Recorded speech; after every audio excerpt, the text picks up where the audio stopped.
আমার কাছে যে প্রাকৃতিক যে গাছের যে সৌন্দর্য, আমি কিন্তু এই সৌন্দর্য আজকে উপভোগ করতেছি শুধু আপনাদের মাঝে দেখানোর জন্য যে আমার এই গাছটা অনেকটা সুন্দর লাগে।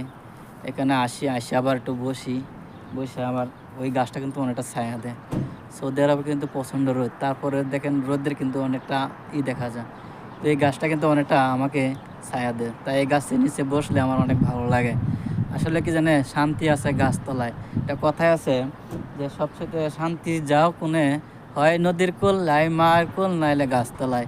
3 জায়গায় কিন্তু শান্তি পাওয়া যায়। তা আমার কাছে এই ভালো লাগে সৌদি আরবের রোদের অবস্থায় যে গাছের তলে আসলে, যে মনে করেন গাছের তলে আসলে আমার শান্তি লাগে। ঠিক আছে। তো কথাই আছে না যে শান্তি হইলো গাছতলায়।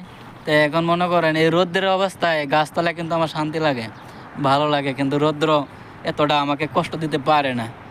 দেখেন এই যে রৌদ্র, যে এগুলো তো সৌদি আরবের রৌদ্রের ইয়েতে তাপে ছবি কালো হয়ে যায়। ছবিগুলা কালো হয় কিন্তু রোদ্রে, এই দেশ সৌদি আরবে কিন্তু প্রচণ্ড রোদ। রোদ আসে বিদায় কিন্তু অনেকটা কষ্ট লাগে। ঠিক আছে, এই যে ভিডিওটা আর এই যে গাছটা, এই গাছতলাটা, আর এই যে গাড়ি আমার, এই যে গাড়ি এসে আমার এটা। ঠিক আছে, আবার এটা ভিডিও করা যায় না, এটা মনে করেন সমস্যা আছে আমার গাড়ি। তো এই যে আমার গাড়ি একটু লক খুললাম, লক খুললে ঢুকে পড়বো আর